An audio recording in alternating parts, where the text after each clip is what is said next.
Chaque espèce, la plus dangereuse soit-elle, a son prédateur. Je suis leur prédateur. Mais vous n'avez plus de balles? Oui. Mais eux ne le savent pas. Je sais seulement qu'il accomplit sa volonté à travers moi. Tu dois faire des aveux complets.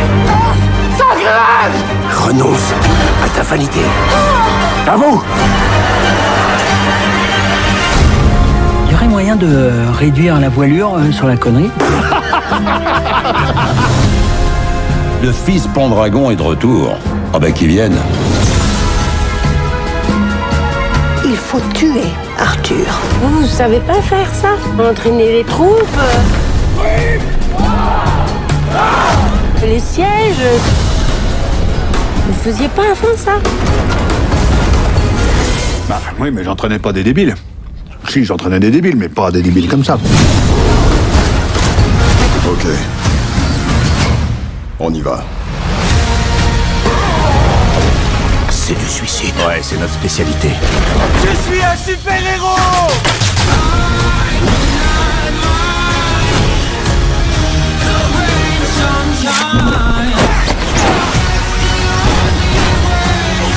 C'est mon père. Je vais te sortir de la vivante. C'est moi qui vais te sortir de la vivante.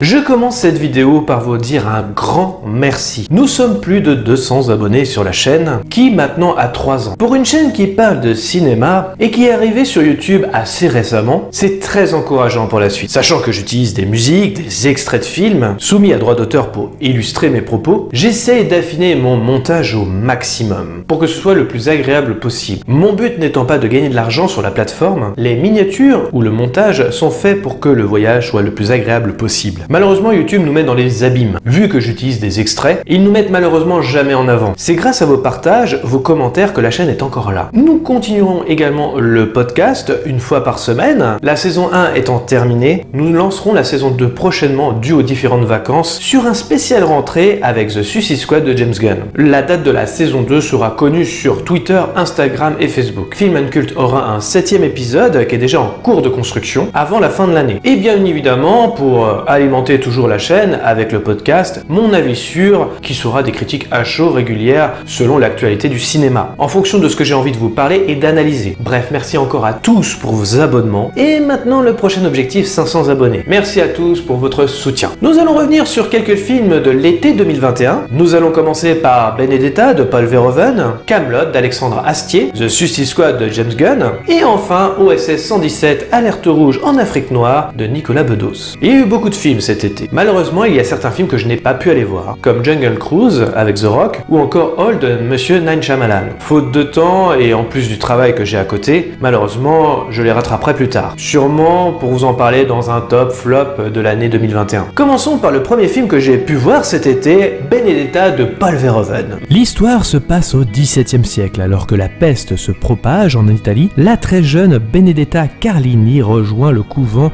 de Peccia en Toscane. Dès son plus jeune âge, Benedetta est capable de faire des miracles et sa présence au sein de la nouvelle communauté va changer bien des choses dans la vie des sœurs. Adapté du roman de Judith C. Brown, Sœur Benedetta entre sainte et lesbienne, publié en France en 1987, le film est assez audacieux et malaisant sur certaines scènes. Cependant, Paul Verhoeven n'est pas là pour faire du malaise gratuit. L'idée même est de critiquer la religion, mais pas seulement. Implicitement, on y voit aussi une critique générale, même des croyances des individus et leurs conséquences. Paul Verhoeven en parle. J'ai été attiré par l'audace et l'unicité de cette histoire, par le mélange entre christianisme et sexualité lesbienne. Le personnage m'intéressait, avec la question de savoir si on peut manipuler les gens sans se rendre compte qu'on les manipule. D'autre part, j'ai été intrigué par Jésus, j'ai même écrit un livre sur lui. Ce film montre mon intérêt pour les religions, mais aussi mes doutes sur les réalités religieuses. C'est le film qui mérite le plus d'analyse des films de l'été. Le réalisateur impose pose encore sa signature et critique l'actualité de façon déguisée sur cette histoire inspirée de faits réels. Les mots confinement résonnent aussi dans le film, la peste est bien présente et sonne comme un cataclysme issu de la Bible, parfait pour donner les mauvais messages aux croyants. Forcément, comme dans l'actualité, nous allons avoir des personnes qui croient n'importe quoi, créant des complots qui parfois n'ont aucun sens. Attention, ici je ne suis pas partisan politique ou quoi que ce soit, Cependant, certains complots dépassent parfois l'entendement. Dans le long métrage, la quête du pouvoir, les décisions, les jugements sont légion et basés tous sur des mensonges en toute hypocrisie. Que ce soit la prise de pouvoir de Benedetta basée sur un mensonge avec Sœur Felicita, jouée par Charlotte Rampling, qui, malgré sa foi, se ment à elle-même concernant les absurdités de Benedetta. Le nonce, joué par Lambert Wilson, sur le mensonge de sa maladie. Bref, tout est basé sur le mensonge en lien étroit avec la religion où tout s'entremêle dans une ville ô combien naïve. De quoi foutre un sacré bordel. Si on parle de mensonge, il y a bien évidemment aussi celui de la sexualité. La religion les limite face au mariage et ses pratiques monogames, hétérosexuelles. Bref, la religion contrôle cette sexualité. L'hypocrisie de ce dogme, Paul Verhoeven en fait des caisses jusqu'au malaise, créant chez le spectateur le même état parfois que l'église avec un grand E. Surexposé, les scènes de sexe montrent ce côté humain, ce désir interdit, cette croyance qui empêche quelque part de vivre. Le couvent est filmé comme une prison, très peu de lumière ou alors elle vient du ciel et ou des fenêtres comme pour personnifier Dieu lui-même. Benedetta tient plus du symbole qu'autre chose, mais reste intéressant à analyser. On y voit même Jésus trancher des têtes comme un tyran. La prestation des acteurs est un grand level comme Virginie Efira qui, quand elle change de voix, est assez flippante. Charlotte Rampling, toujours aussi incroyable comme actrice, reste la surexposition des scènes de sexe qui selon moi est un peu trop, ou encore certaines scènes que l'on peut qualifier what the fuck semblent parfois aller trop loin, même si dans la symbolique ça peut être intéressant. Maintenant passons au second film,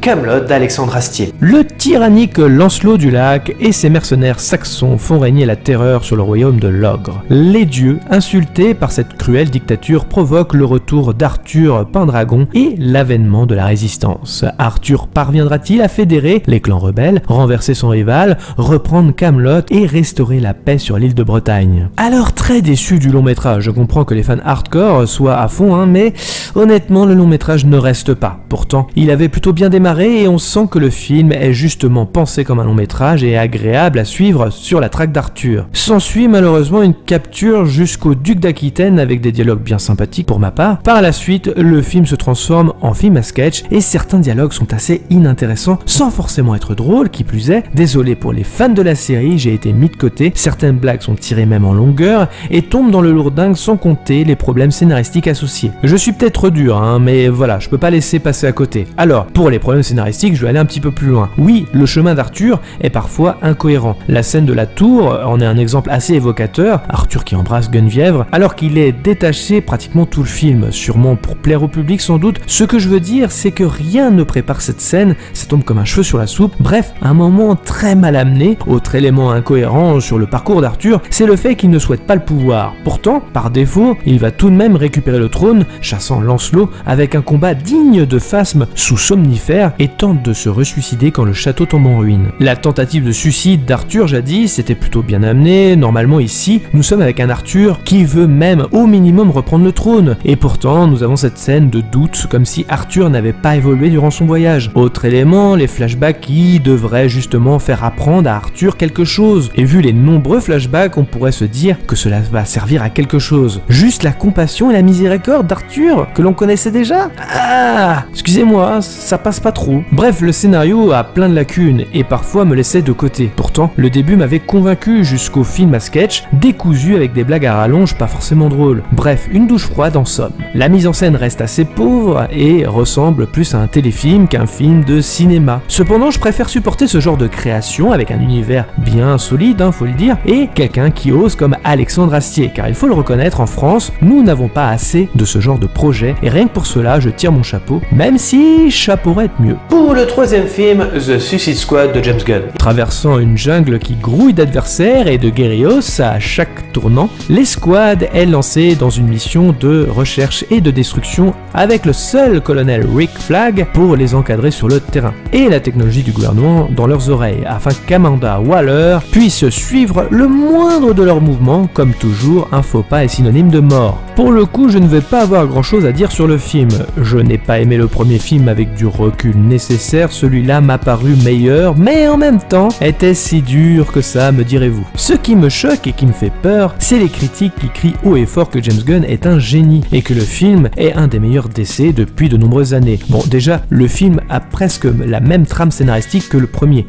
Des bad guys recrutés par Amanda Waller et qui est largué dans une ville ou une île, peu importe, avec plein de méchants et un boss final. Bref, rien de neuf. Mélangez-le à la mise en scène déjà explorée dans les Gardiens de la Galaxie avec des couleurs criardes, recherchant le bon plan, même si c'est what the fuck, c'est très joli parfois, on sent qu'il y a du boulot, mais derrière l'histoire est honnêtement pas terrible, désolé. Dites-moi en commentaire pourquoi vous avez adoré le film d'ailleurs, ça m'intéresse grandement. Je dois reconnaître que c'est bien meilleur aussi que Birds of Prey et Suicide Squad réunis, mais ce n'est pas ma came. L'humour de James Gunn ne me fait pas réellement rire, pour vous dire, je ne suis même pas fan des Gardiens de la Galaxie, forcément ce genre de film reste assez oubliable pour moi, car battre un boss par le pouvoir de l'amitié, désolé, ça passe jamais. Il est vrai que les enjeux sont mieux maîtrisés, les personnages mieux gérés et techniquement il y a matière, mais le scénario reste lambda et déjà vu. Après on est en été, donc un film popcorn estival, mais pas plus. Et enfin, quatrième et dernier film que j'ai pu voir cet été, OSS 117, Alerte rouge en Afrique noire de Nicolas Bedos. 1981, Hubert Bonisseur de la Batte, alias OSS 117 est de retour pour une nouvelle mission plus délicate, plus périlleuse et plus torride que jamais. Il est contraint de faire équipe avec un jeune collègue, le prometteur OSS 1001. Pour le coup, cet humour-là me parle plus. Même s'il s'agit du moins bon de la trilogie, ça fonctionne. Il pourra aussi devenir culte avec le temps. Même scénario que le premier film tout de même, on va pas se mentir, c'est dans les situations, les décors, la mise en scène que le film fait mouche. Tout comme Kaamelott, j'encourage ce genre de procédé français avec un univers qui tente quelque chose et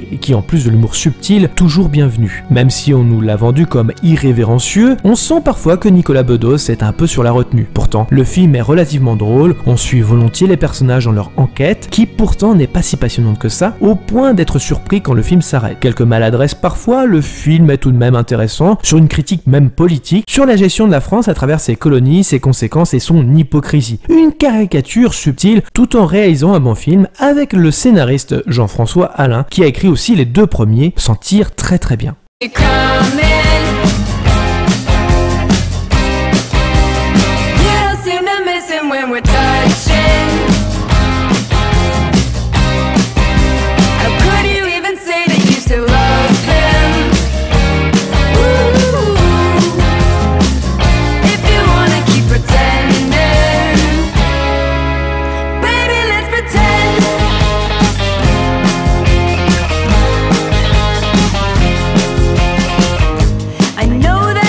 Merci à tous d'avoir regardé cette vidéo, je précise encore qu'il ne s'agit que d'un avis et non d'une pensée unique. Pensez à liker, commenter, mettre un pouce bleu et d'activer la cloche pour ne rien rater. Nous sommes disponibles également sur les réseaux sociaux Facebook, Twitter, Instagram.